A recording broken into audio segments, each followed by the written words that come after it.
오늘 말씀은 누구나 다 잘 아는 얘기인데 그 말씀에서 이제 중요하게 봐야 될 그것이 이제 예수 그리스도의 이름이에요. 그러니까 성경에서 전체적인 것에서 우리의 구원은 예수로부터 오는 건데 그 연결을 잘 못 시켜요. 연결을 못 시키는 이유가 하나님을 이제 그 영적인 하나님인데 그 하나님을 완벽하게 우리가 믿고 있어요. 이게 머릿속에 들어와야 돼요. 그 말씀으로 하나님이 어떤 분인가 하는 것이 하나님이 우리에게 알려준 만큼 우리가 품고 있어야 돼요. 그래야만 예수 그리스도 이름이 우리에게 들어오고 그래야만 그 쉽게 세상 사람들이 쉽게 말하는 영적인 삶이 뭔가를 이제 알게 되죠. 근데 이렇게까지 얘기하면 이제 좀 애매해져요. 근데 애매해지는데 말씀을 보면 그게 분명해져요. 말씀을 볼 때. 그래서 말씀이 참 중요한 거예요. 그래서 그게 개념이 잡히고 아 이거구나를 해서 이제 살아가게 되죠. 말씀은 반드시 있어요. 그게 있는데 그걸 발견하지 못하는 게 굉장히 큰 우리들에게 숙제죠.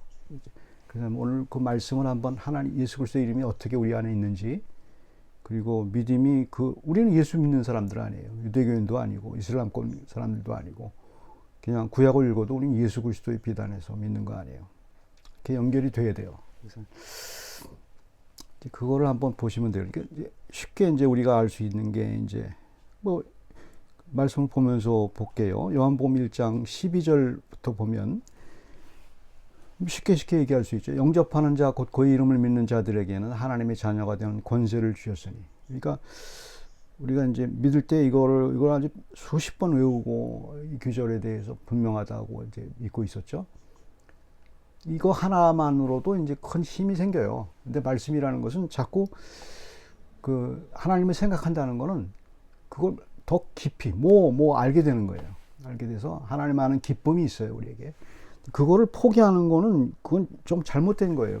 포기할 수가 없어요. 하나님의 자녀는 하나님 아버지를 예수 그리스도를 닮으려고 하고 그리고 거기에 대해서 그것을 닮는 것을 포기하지 못해요. 그게 이제 그것을 율법적으로 그냥 닮아야 된다 이건 아니에요. 믿는 사람들은 그게 자동으로 나오게 돼 있죠.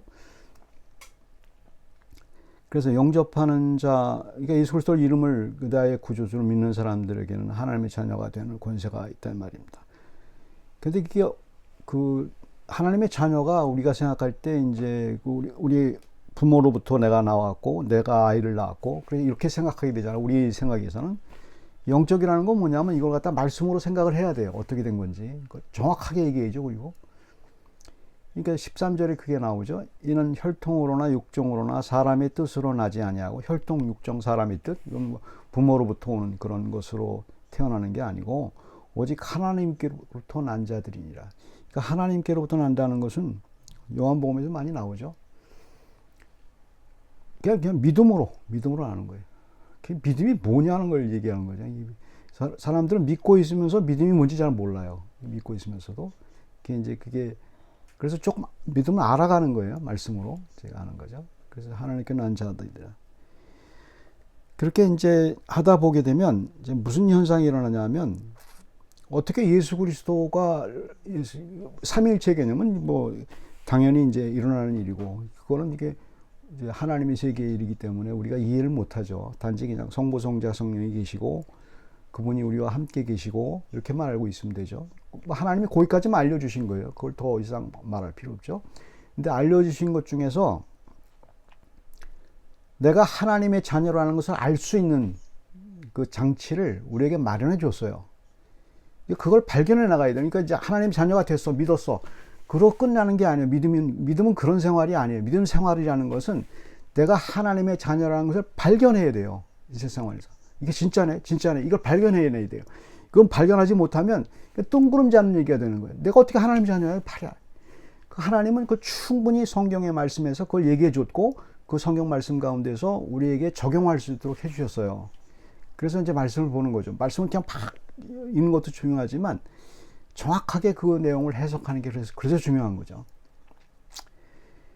그래서 14절 보면 이제 그게 왜 그런지를 이제 우리가 알 수 있는 부분이 하나 있어요.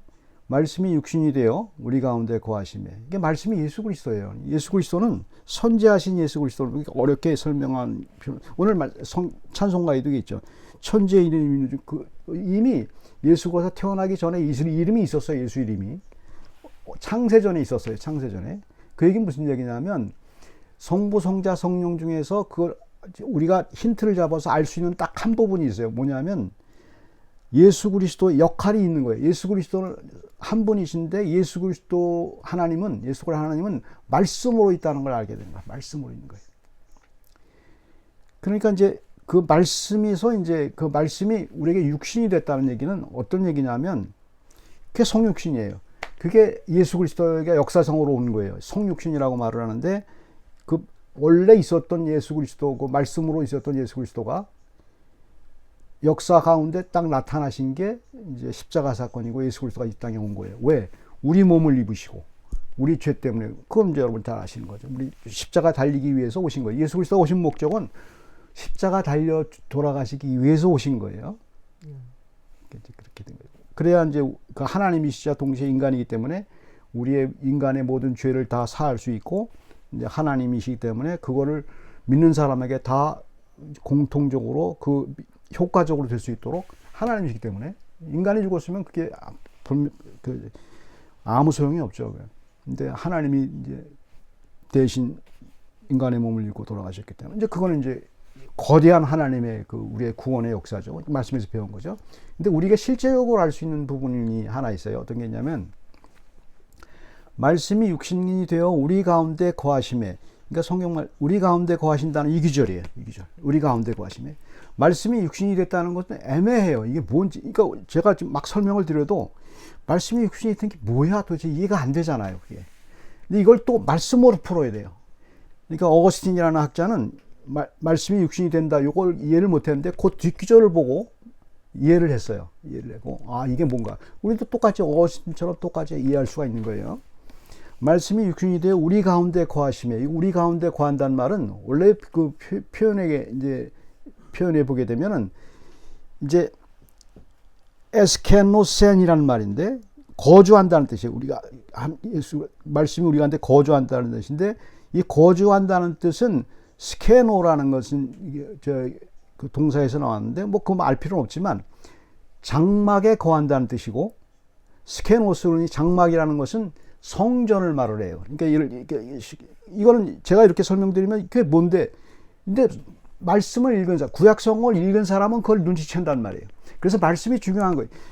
신약에서 딱 한 구절이 나오면 구약의 전체의 내용이 들어가야 돼요. 그걸 모르고서 그냥 현재 상황에서 얘기하게 되면 이해를 안 되죠. 그래서 말씀이 있는 거예요. 여러분 알다시피 우리가 배웠잖아요. 모세오경에 하나님이 모세가 이제 성막을 짓는데 하나님이 무슨 약속을 했어요?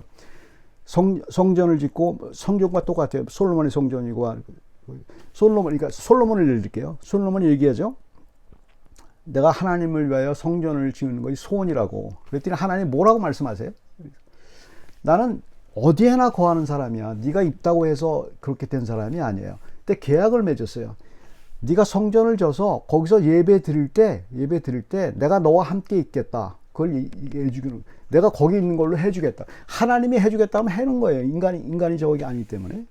그래서 그게 오늘날의 교회의 개념이 된 거고 보이지 않는 교회예요. 보이는 교회는 이제 지금 우리가 예배 드리는 그 교회를 공간을 말하는 거. 보이지 않는 교회가 있어요. 믿는 사람들이 예수 그리스도를 통해서 하나님이 함께 있다는 것을 믿는 사람 안에서 같이 있는 거죠. 우리 가운데 거한단 말은 이제 그런 의미가 있는 거예요. 우리 가운데 성전으로 같이 있다는 거예요. 그러니까 그걸 어떻게 얘기해야 돼요? 고린도전서나 여러분 그것도 성경으로 또 연결돼야 되죠. 성경 어디에 그게 있어요? 고린도전서에 많이 있잖아요. 그 내용이 제가 이렇게 보고 어디 있습니까? 고린도전서 3장 16절 17절 그다음에 6장 19절 이렇게 되어 있죠. 뭐가 되어 있어요? 예수 그리스도가 성전으로 우리가 믿는 사람 마음속에 같이 성전으로 있다고 얘기하잖아요. 그러니까 보이지 않는 성전은 우리 안에 있는 거예요.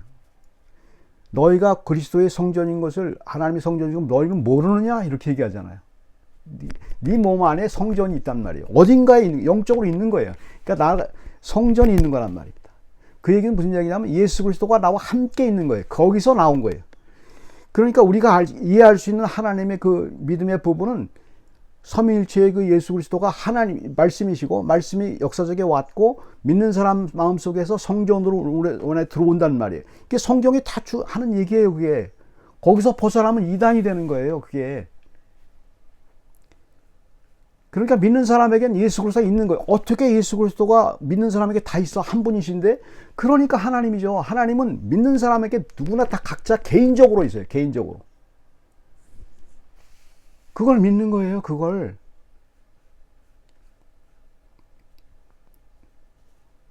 그러면 그렇게 믿어서 어떤 현상이 일어나는 거예요? 어떤 현상이 일어나냐? 하나님의 자녀가 됐다고 그랬잖아요. 이제 그거를 우리가 밝혀야 돼요. 아니 그렇게 돼서 도대체 어떻게 됐다는 거야? 우리는 느끼지 못하잖아요. 전혀 못 느껴요. 하나님이 이걸 느낀다고 말하는 사람이 이단이에요. 근데 이걸 느껴야 될 때가 있단 말이에요. 그거 확 내가 하나님 자녀로 확 느낄 때가 있단 말이에요. 이게 있어야 신앙이 성장하는 거고 이게 있는 사람이 살아있는 신앙이에요. 내가 하나님의 자녀라는 걸 분명히 개인적으로 알게 되는 거예요. 예수 그리스도가 내 안에 있구나 이걸 알게 되는 거예요. 믿게 되는 거예요. 믿음이 처음을 시작했다가 계속 더 강해지는 거야. 맞다. 예수 그리스도 내 안에 있구나를 알게 되는 거죠. 이게 여러분에게 있어야 되고 우리에게 있어야 돼요.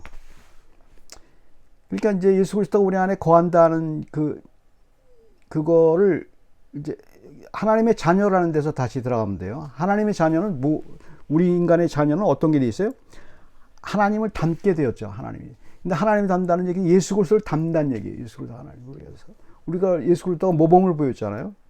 죄는 없으신데 육체를 입고 오셨잖아요. 우리는 여전히 이제 닮는데 실패를 하죠. 예수 그리스도 성품을 이제 닮게 돼 있죠. 성품을 닮게 돼 있는데 예수 그리스도의 성품을 닮는 것 중에서 우리가 가장 쉽게 알 수 있는 것은 고난을 당할 때예요. 예수 그리스도 십자가의 고난을 당할 때니까 어떤 고난을 당할 때 그때 이제 하나님의 성품이 이제 나오는가 안 나오는가를 이제 생각해. 물론 실패를 하죠. 다시 이제 그걸 없으니까 이제 성경에 여러 구절이 있는데 고린도전서 10장 13절을 보게 되면 이런 표현이 있죠. 제가 좋아하는 표현이면서 동시에 이제 고통스러웠던 표현이죠. 이걸 밝히기 위해서 이게 뜻이 뭔지를 밝히기 위해서 한번 여러분도 같이 생각해 보세요. 제가 읽어볼게요. 고린도전서 10장 13절에 사람이 감당할 시험밖에는 너에게 당한 것이 없나니 오직 하나님의 미쁘사 너희가 감당하지 못할 시험 당함을 허락하지 아니하시고 시험 당할 즈음에 또한 피할 길을 내사 너희로 능히 감당하게 하시느니라. 이건 뭐 수십 번 외웠죠 제가. 너무 힘들 때마다 이걸 외우고 여러분도 아마 그랬을 거예요. 힘들고 말씀이 근데 말씀을 해석이 중요해요. 보세요. 사람이 감당할 시험밖에는 너에게 당한 것이 없나니 제가 동의를 못 하겠어요. 감당할 수가 없는 시험이 많은데 어떻게 너에게 당한 것이 없대. 이게 말이 안 되잖아. 성경을 볼 때는 의문을 가져야 돼요. 나는 그런 적이 없는데 이거 어떡하란 말이야. 이게 말이 그러면 이 성경 말씀이 거짓말이든가 그럴 거 아니에요. 오직 하나님의 미쁘사 너희가 감당하지 못할 시험을 허락하지 아니하시고 아니지 하나님의 믿을만하지가 않아. 어떨 때 아무리 믿으려고 해도 고통은 계속 온다는 말이에요. 끝까지 가야 돼요. 이거 말씀을 가지고 하나님께 따져야 돼요. 이게 말씀이 이렇게 되는데 왜 나는 힘드냐고 얘기를 해요.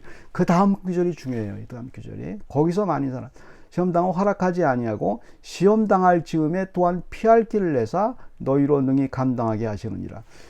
나는 시험당하고 고통스러울 때 하나님께 뭐를 기도했어요? 이 고통 좀 없애달라고 기도했잖아요. 너무 힘드니까 이거 좀 없애달라고, 제발 없애달라고. 그런데 하나님은 없애긴커녕 아주 비겁한 길을 마련해 주세요. 피할 길을 내사. 누가 언제 피한다고 그랬어요? 내가 이걸 감당하게 될 테니까 고통 좀 없게 해달라고 했는데 피할 길을 준대. 그보다 두 번째가 있어요. 이게 웃기는 거라고요. 너희로 능히 감당하게 하시느니라. 이게 재밌는 거예요. 고통을 없애달라고 기도했는데 고통이 그냥 있고 인내하게 하겠다는 거예요. 인내하겠다는 거예요. 나 못하겠어요. 그거. 도무지 인내가 안 되는데. 그게 신앙이에요. 나는 못해요. 나는 너무너무 고통스러우면 못해요. 나는 못해. 근데 하나님이 하시는 걸 아는 거예요. 그 순간에 하나님이 하시는 걸 알게 되는 거예요. 그러니까 이제 신앙의 모든 선배들이나 모든 신앙자들이 그거예요. 그러니까 간단히 얘기해서 그냥 제 얘기를 하면 돼요. 저는 목사가 되고서 목회를 못할 것 같았어요. 내 성격도 안 맞고 아무것도 안 돼요. 말씀도 못 전할 것 같아요. 말씀이 좋아했었지만 도무지 견디는 거예요. 견디는 거 계속. 그래서 1년을 가고 2년이 가고 아니야 그만 이건 아닌 거야 아닌 거야 그렇게 계속 여기까지. 그런데 우리 동기 중에서 가장 많이 목회를 해요. 지금 제가 가장 많이 목회를 한다고. 여러분 아시다시피 제가 은퇴한다고 그래도 여러분 같이 와 있잖아요. 나는 이게 그거예요. 감당하게 하시는 거예요. 이건 내가 한 게 아니잖아요. 나는 그만두려고만 생각했어요. 그만두려고만. 그런데 계속 하고 있어요. 제가 또 하나 예를 들게요. 뭐 이게 저 할 때 수고하고 무거운 짐진 자라 다 내게 오라. 제가 그거 갖고 수백 번 여러분도 외웠을 거예요. 너무 힘드니까 이거 좀 없애달라고. 내가 너희를 쉬게 하리라. 이 짐을 좀 없애달라고. 근데 성경 기준에는 짐을 없애주지 않아요. 그냥 둬요. 그냥. 그리고 감당하게 하세요. 그거를. 나는 감당 못해. 거기서 나오는 얘기예요. 나는 내 육정으로는 나는 도무지 감당할 사람이 아니에요. 근데 감당이 돼요. 여러분의 삶에도 그래요. 자식들을 키우거나 뭘 하거나 직장을 나는 못하겠어요. 못하겠어요. 근데 그걸 감당하게 여전히 살아있네. 그러니까 쉽게 말해서 여전히 살아있네. 나는 이미 죽었어야 되는 사람인데 여전히 살아있어요. 그때 깨닫는 거예요. 그때. 아, 이게 내가 한 게 아니구나를 그때 깨닫게 되는 거예요. 쉽게 이거 뭐 사람들이 쉽게 얘기해요. 아, 그거 하나님이 하는 거지 사람이 하는 거 아니야. 쉽게 말하는 거 아니에요. 그거. 아주 그런 사람들 보면 참 그 의미를 알고서 그 말을 쓰는지도 몰라요. 그건 깊은 하나님과의 대화 속에서 튀어나오는 얘기예요. 자기 스스로 자기 영혼에게 소리치는 거예요. 그게. 아, 내가 하나님이 하는 나는 못하는 건데 하나님은 하고 있거나를 알고 있는 거예요. 거기서 굉장한 희열이 있는 거고 거기서 치유가 일어나는 거고 하나님이 나와 함께 있다는 그 자체만으로도 죽음을 뛰어넘는, 아, 그래서 내가 사망을 넘길 수가 있구나, 그걸 아는 거예요. 그게 신앙의 길이에요. 신앙의 길이라는 게 내가 힘든 걸 없애달라는 게 신앙의 길이 아니고. 같이 기도하겠습니다.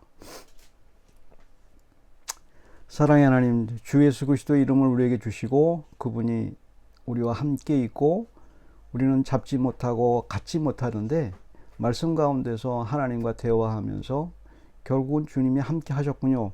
우리가 고백할 수 있도록 저희들의 삶이 있게 해주시고 결국은 합력해서 선을 이루는 하나님의 놀라운 능력을 우리가 체험할 수 있도록 인도해 주시옵소서. 감사드리고 예수 그리스도의 이름으로 기도드립니다.